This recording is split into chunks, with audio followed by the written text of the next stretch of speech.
కొత్తపాలెం అనే గ్రామంలో మేము జన్మించాము. మా నాన్నకి 5 సంతానం. మై ఫాదర్ మై గొప్ప గురువు మా నాన్నగారే. మేము 5 అయితే ఆయన మా నాన్నగారికి అన్ని అలవాట్లు ఉండేవి. అందుకని మమ్మల్ని ఆయన మా నాన్న ఒక్కడే అన్నమాట. ఆయన పేరు పూలరంగడు అనేవాళ్ళు. మమ్మల్ని స్కూల్ కూడా పంపించలేదు. చిన్నప్పుడు బెదరు మేకలు కాయడానికి, నేను గేదెలు కాయడానికి వెళ్ళేవాళ్ళు. పిల్లలందరూ స్కూల్కి వెళ్తుంటే మేము గేదెలు కాయడానికి వెళ్ళేవాళ్ళం అన్నమాట. అలాగా మేము జీవనం గడిపేమంటే ఆర్థికమైన ఫ్యామిలీ. మేమే కష్టపడి రూపాయి పావలా కూలికాలను చేయాలి కష్టపడ్డాము. ప్రతి క్షణం మై ఫాదర్ గుర్తొస్తుండేవాడు. ఒక తండ్రి ఇంట్లో రసమాంచుకుంటూ లేకుండా ఉంటే, ఒక యజమాని ఇంట్లో రసమాంచుకుంటూ లేకుండా ఉంటే ఆ ఫ్యామిలీ ఎంత సఫర్ అవుతుంది అనేది అది మేము అనిపించాం. అట్లాగా అందుకే మా నాన్న మా గురువు అన్నమాట.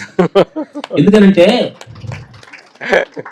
మనము మహాభారతమో రామాయణమో బైబిల్లో పురాణం చదవాల్సిన మన ఓపిక లేదు, మీకు అంత సమయం కూడా లేదు. కాబట్టి ప్రపంచమే మనకు పెద్ద బాధ శిక్ష. ఒక టై కట్టుకొని సాఫ్ట్వేర్ ఆఫీస్గా ఉండి చిన్న బడ్డీ కొట్టు దగ్గరికి వచ్చి అలా టీ సిగరెట్ తాగుతూ అంటుంటాడు. ఒక మనిషి తాగి ఆ ప్లాట్ఫామ్ పడ్డప్పుడు అతని దగ్గర ఏమి నేర్చుకోవాలి అంటే నడవటానికి 2 కాళ్ళు ఉండి, చూడటానికి 2 కళ్ళు ఉండి, అన్నీ ఉండి, కానీ అక్కడ బయట ఉన్నాడు ఏంటి?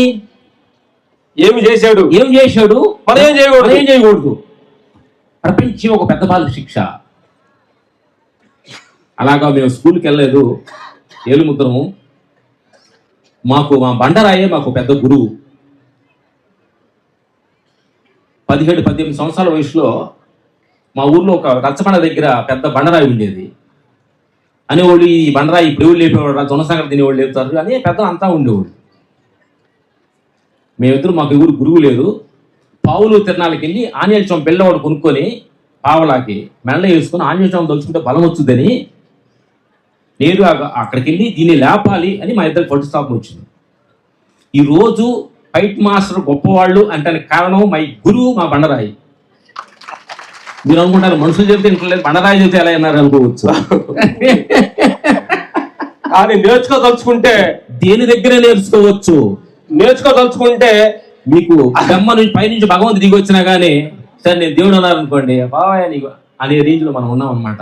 దీని గురించి ఏంటంటే అప్పుడు సంవత్సరం పాటు ఊర్లో అందరూ పండుకున్న తర్వాత బుడ్డి వెలిగించుకునే కరెంట్ ఉండేది కదా, బుడ్డి వెలిగించుకొని ప్రాక్టీస్ చేస్తాం 12 గంటలు దావున.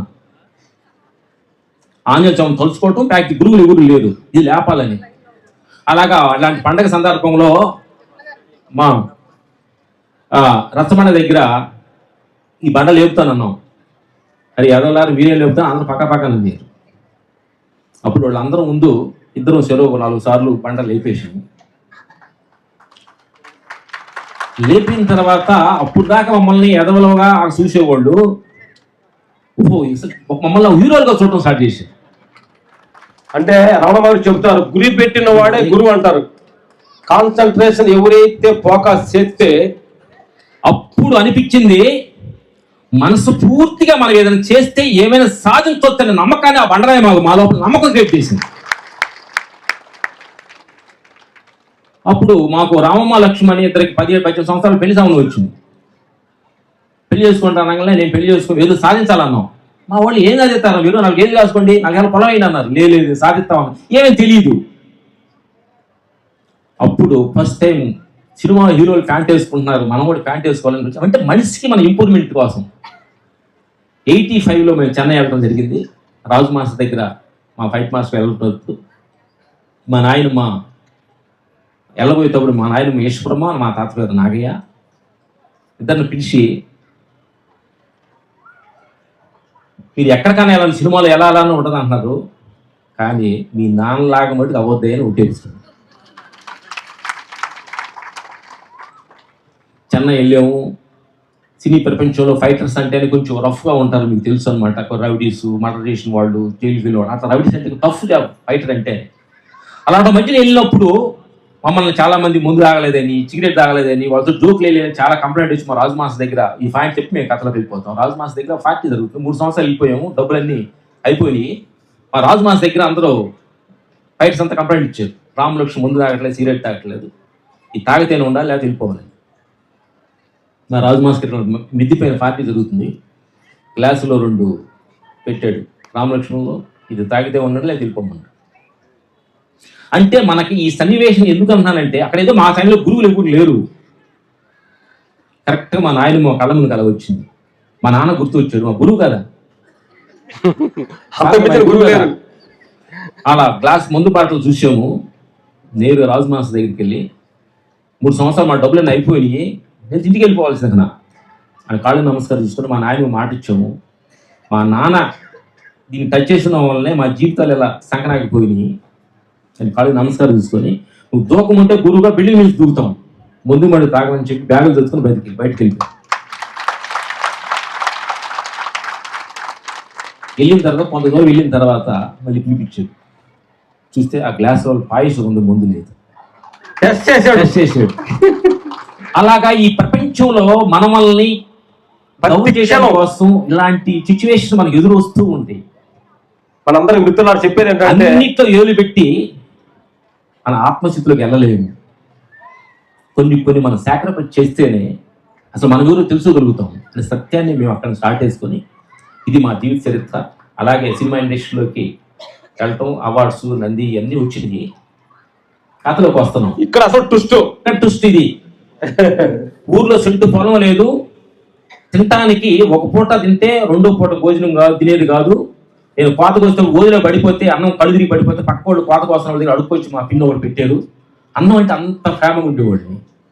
కానీ భగవంతుడు మాకు డబ్బు ఇచ్చాడు, పేరు ఇచ్చాడు, ఆస్తులు ఇచ్చాడు.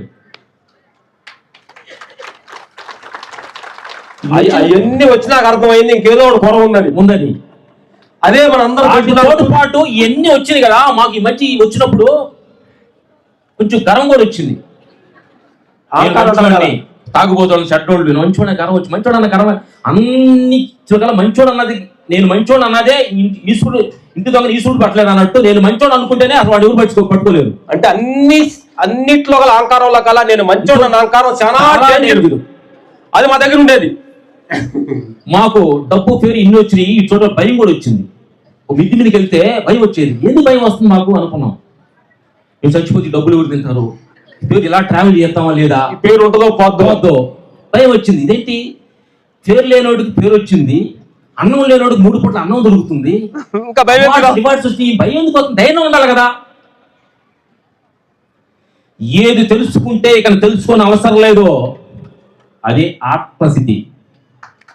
ఏది చూస్తే ఏది చూడలేదు అదే భగవంతుడి స్థితి. అప్పుడు విపాసనాకి వెళ్తాం స్టార్ట్ చేసాం. నాగార్జున సాగర్ 10 days మౌనంగా ఉంటాం అనుకున్నాం. ఏంది భయం ఎందుకు వస్తుంది? భయం ఎందుకు వస్తుంది అంటే మనందరం శివరాత్రి రోజు మీరందరూ కూడా పనులు మానుకొని సినిమాలకి, టీవీలకి అడ్డు పెట్టుకోకుండా అడుగు కూర్చున్నారు చూడు. ఇది శివరాత్రి కాదు, శివ డేస్. ఇది అంటే అజ్ఞానం తొలగిపోతే ఏమవుతుంది? పగులు అవుతుంది. కాబట్టి ఈరోజు శివరాత్రి కాదు, ఈరోజు పగులు మనకి అందరికి.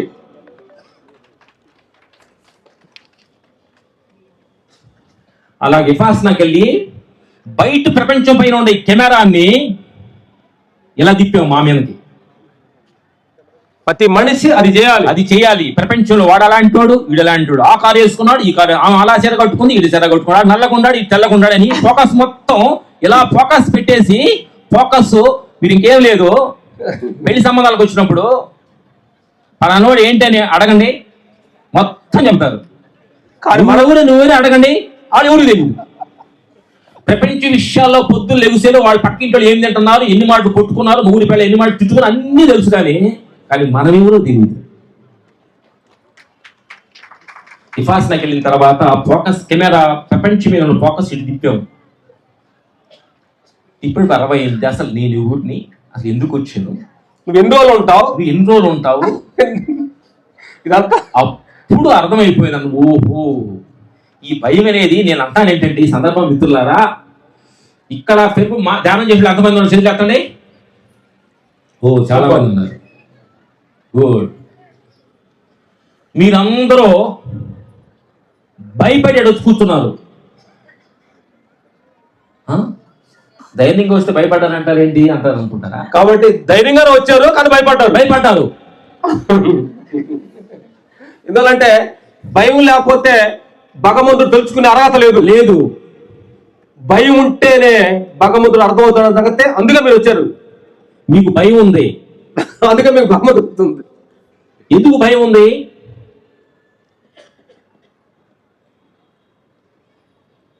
ఈ ప్రపంచం, సంసారం, దేహం, ఈ మూడు భయపెడతాయి మిమ్మల్ని. సంసారం, ప్రపంచం, దేహం కనిపించే ఈ మూడు సింహాలే. ప్రపంచం, సంసారం, దేహం కనిపించే మూడు సింహాలు. కనిపించలేదు నాలుగో సింహ ఆత్మ. ఈ మూడు సింహాల గురించి మనం తెలుసుకుంటేనే నువ్వు ఆత్మ లెవెల్లోకి వెళ్ళగలుగుతావు తప్ప ఈ మూటిని గురించి మనం తెలుసుకోకపోతే మనం ఎక్కడేసిన కూడా అక్కడే ఉంటుందనే సత్యాన్ని మేము అంతరాత్మకి తెలుసుకున్నాం. నీకు పెద్ద పెద్ద పదవులు ఉండొచ్చు, నీ ఆస్తులు పాస్తులు ఉండొచ్చు, కానీ తెలుసుకోలేని తెలుసుకుంటేనే నీ శాంతిని, మనశ్శాంతిని, ఆత్మశాంతి, నీకు పక్కోని ప్రేమించే గుణం, పక్కోని స్వీకరించే మనస్తత్వం పుట్టాలంటే నువ్వు ఎవరో తెలుసుకోవాలి, నీ స్థితి అంటే తెలుసుకోవాలి ఫస్ట్. ప్రపంచం మేము మూటిని చాలా గమనించాం అనమాట. మేము ఆ తర్వాత ఈశా విభాసన చేసిన తర్వాత మొత్తం చాలా మంది గురువులు, తమిళనాడు గురు, ఈశా పోను, సద్గురు, మొత్తం చాలా మంది గురువుల దగ్గర ఆరాధన చేశాము. ఈ మూటిని గురించి ఆరాధన చేశాము. ఒకటి ప్రపంచం, సంసారం, దేహం. ప్రపంచం నిరంతరం మారుతూ ఉంటుంది.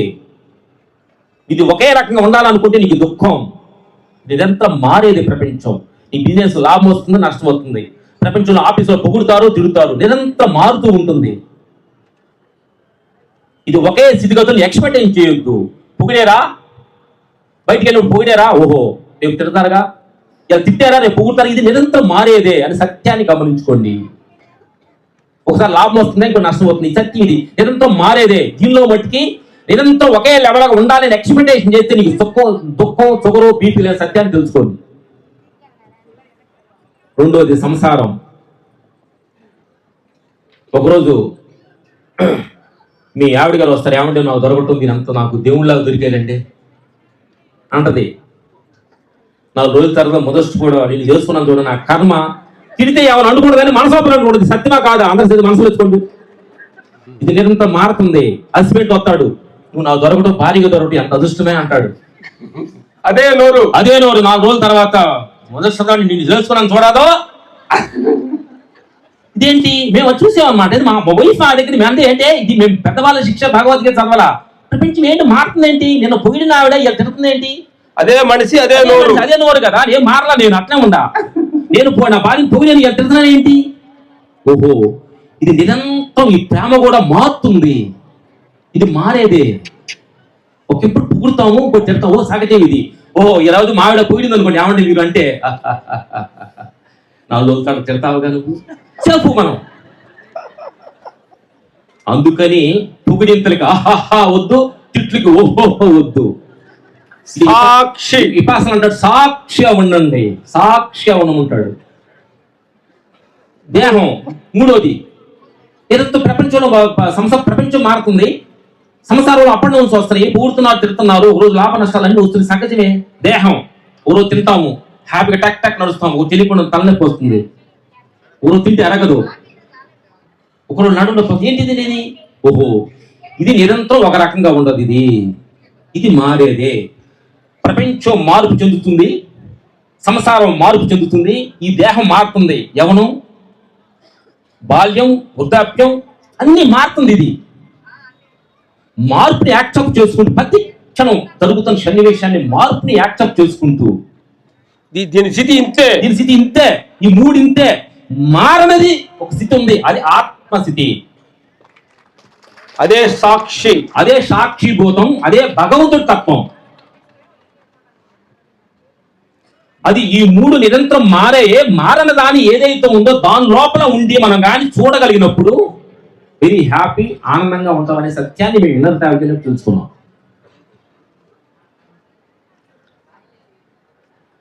నా పరమాత్మ స్వరూపులారా, భోజనం టైం ఏంటంటే బ్రేక్ ఇద్దాం గురుగారు. మిమ్మల్ని భయంతో కూర్చున్నారు అన్నాను కదా, నిజంగా భయపడాడు కూర్చొని మీరంతా భయపడ్డారు. మీరు ఏంటండి ఈ సంసారం ఏంటి, ఈ గొడవలు ఏంటి, ఈ ముసల్తానం ఏంటి, డబ్బులు ఏంటి, ఈ షుగర్ ఏంటి, బీపీలు ఏంటి, భయపడి వచ్చారు లేదా మీరు? కరెక్టగా భయపడి వస్తేనే భగవంతుడు అర్థమవుతాడు. నేను అనుకున్నాను ఎందుకు భయపడ్డారు తెలిసారా మీరు?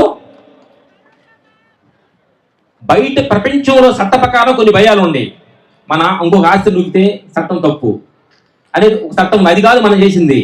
రకరకాల తప్పులు చేస్తే శిక్షలు బయట చాలా మనం రాసుకొని ఉన్నాం, అది కాదు. అంటే మంచోళ్ళు ఎక్కడ భయపడ్డారు, కానీ మీరందరూ ఇక్కడ కూర్చుకున్నాడు బయట చట్ట ప్రకారం ఏ తప్పు చేయలే, కానీ మీరు భయపడుతున్నారు. అదే చెప్తాం కదా, అహంకారం 100% ఉంటే జైల్లో ఉంటాడు, అహంకారం 50% ఉంటే సంసారంలో ఉంటారు, అహంకారం 25% ఉంటే ఇలా ధ్యానంలో కూర్చుంటారు, అహంకారం జీవితంలో ఉంటే జ్ఞానం అవుతాడు, భగవంతుడి స్థితిలో ఉంటాడు. కాబట్టి మీరు అందరూ 25% లో ఉండడానికి 25% బ్యాలెన్స్ ఉంది. ఈ రోజు నైట్ పెప్పళ్ళ గారి సాంగులకి మన ప్రమోద్ 100% జీరో అవ్వాలని మనసుకుని కోరుకున్నాం. ఎందుకంటే ఎందుకు భయపడ్డారు తెలుసా? మీరు అన్నం ప్లేట్లో పెట్టుకున్నారు, మీ ముందు అన్నం పెట్టారు, ఇది ఏంటి, ఇది అన్నం అంటారు అందరం. ఇది నువ్వు కాదు, అన్నం ఇది. అన్నం తిన్నారు, నేనయ్యా. ఎట్ట అవుతాను? ఫస్ట్ లో ప్లేట్లో ఉన్నప్పుడు అన్నం వేరా, నువ్వు కాదు నేను కాదు, అన్నం వేరుగా ఉంది. అన్నం తిన్నాను, నేను అన్నా. ఓహో భగవంతుడు అన్నాడు, నేను అనుకుంటావు నువ్వు.